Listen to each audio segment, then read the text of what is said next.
Welcome everyone. Today we're gonna talk about the cyber security and network anomaly in control area networks in autonomous vehicle. Myself, Vishwa Venkat Kapa.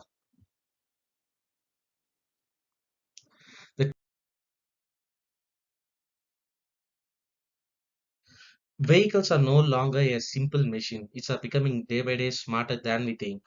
Vehicles are connected to the outside world by either wire or wireless. We have to accept that on an average of a car, around 50 to 70 electronic circuit units have been installed, which performs functions like engine control, ignition control, anti-braking systems, air conditioning control, media, auto parking system, lane changer, etc. The CAN was developed by Robert Bosch in 1980s. CAN is a serial network, a network among sensors, microcontrollers, and actuators in an autonomous vehicle system. It basically functions on the bus topology and bus speed, identification of contents in the message, and priority of the messages. It performs multi-master task and bus access control. CAN messages are simple chipper code format. The basic CAN format is nothing but an arbitration field, a control field, a data field, a check field, and an acknowledgement field. The data frame, which contains the information to be transmitted to all other nodes in an ECU. And the remote frame comes about the RTR bit, and the error frame generates a node which detects error. The overload frame is nothing but the nodes which have extended time to do the job. Nature of the CAN frame and increasing the number of ECUs in the vehicle questions the security in an vehicle network.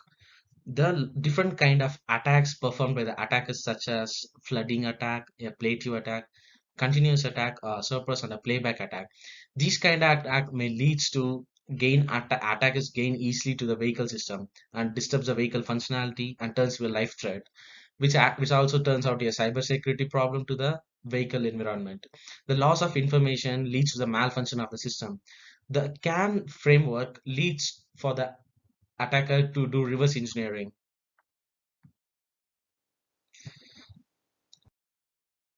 A OBD port called onboard diagnostic tool, which is used to communicate or diagnose the problems in a vehicle system using a laptop.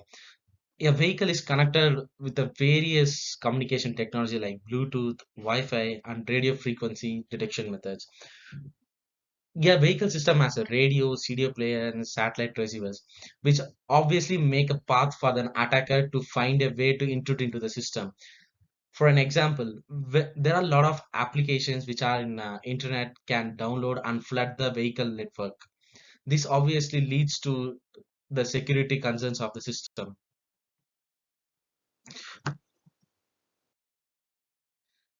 These situations leads attackers to gain access to the vehicle and do certain things like kill your engine, engage your brakes, and access your security systems. Maybe take off your lights, engage your seat belts, and door unlock and lock process. Consider yourself in a situation when you're traveling in a vehicle and your vehicle suddenly stops and start to malfunction. It's really hard to think about that.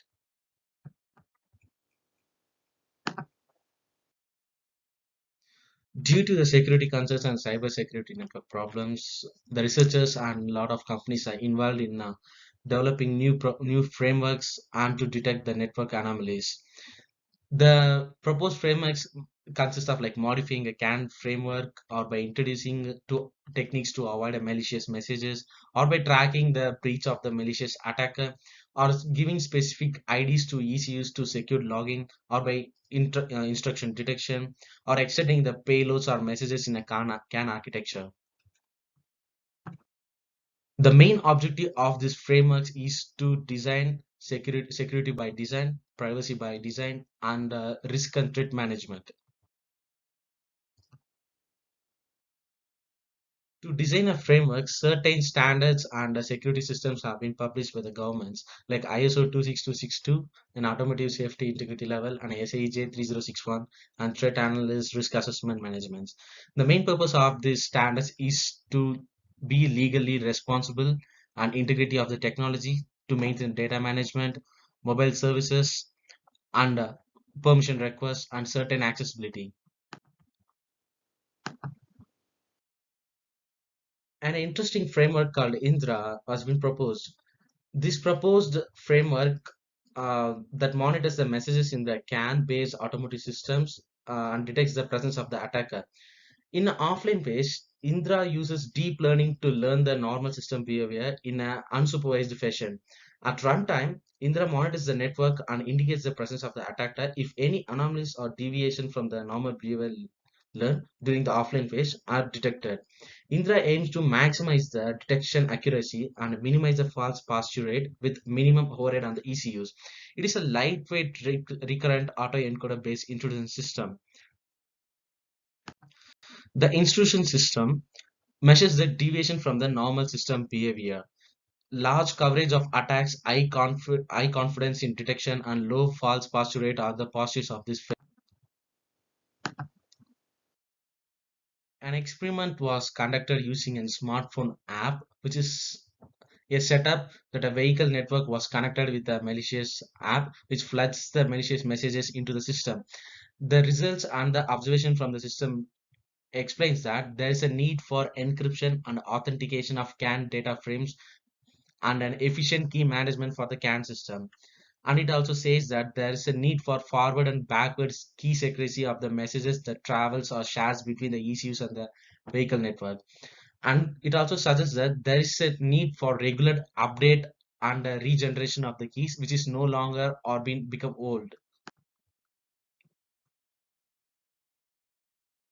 Then another framework which uses CAN-FD, which can transmit up to 8 megabytes and an extended payload of around 64 byte, which is a MAC transmission method for CRC field acknowledgement.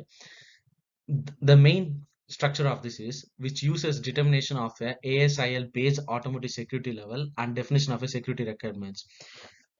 Based on the task performed by the ECUs, the ASIL reduction schemes are produced, which is about ASL A, B, C, D type.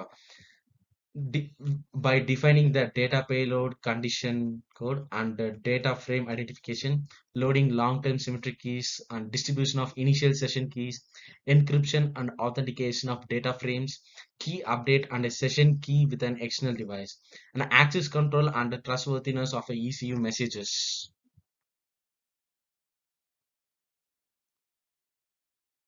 This model-based approach framework explains the need for design optimization in an architecture. An optimal map it does an optimal mapping between the tasks and the ECUs. It produces communication by a secured communication by applying hash message access code to a specific messages. A sender ECU sends with an update counter sends the message or broadcasts the message to the receiver. The receiver receives the messages and accepts or rejects it. When it's accept, check the counters and compute it with the HMAC. When the HMAC matches with the sender and the message accepts. In this mapping method, the task allocation or the task priority given to the ECUs by security critical path assigned rather than the MILP approach.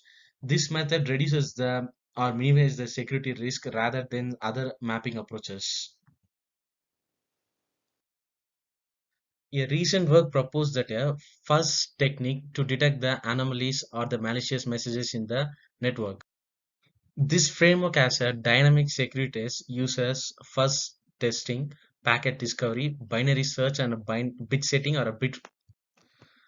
By experimenting the certain messages or malicious messages into the architecture, the system can find the regular malicious apps which can lead to malfunction and distinguish between the regular messages and the malicious messages. This method might cause damages to components as one as including the malicious messages might lead to component damage or malfunction of the system. And another interesting work which suggests a frequency based anomaly detection, which is nothing but by regularly identifying or taking notes of the frequency or the time step taken for each messages to reach the ECUs or the time length of the regular functions of the ECUs and detecting them by comparing with the malicious functions and the regular functions. This measures interpacket timing over a sliding window. If it's a flow-based detection between two endpoints. The average times are compared with the historical averages by measuring both frequency and average data content exchanges. The interpacket timing statistics over Hamming distance can give the perfect matching of the regular functions and can detect the malicious messages. A recent proposed work called SIDAN, a security-aware design, which adapts FlexRay architecture rather than CAN or CAN-FT. FlexRay has a payload of around 0 to 254 bytes, which is 4 times greater than the CAN-FT.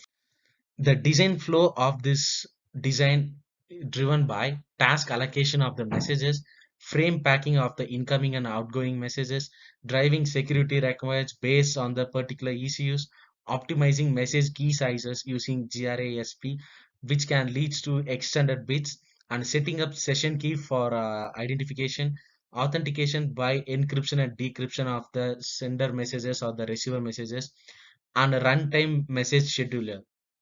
In the sender side, the plain text was converted into an XOR gate and the encryption message was dealt with the chipper message.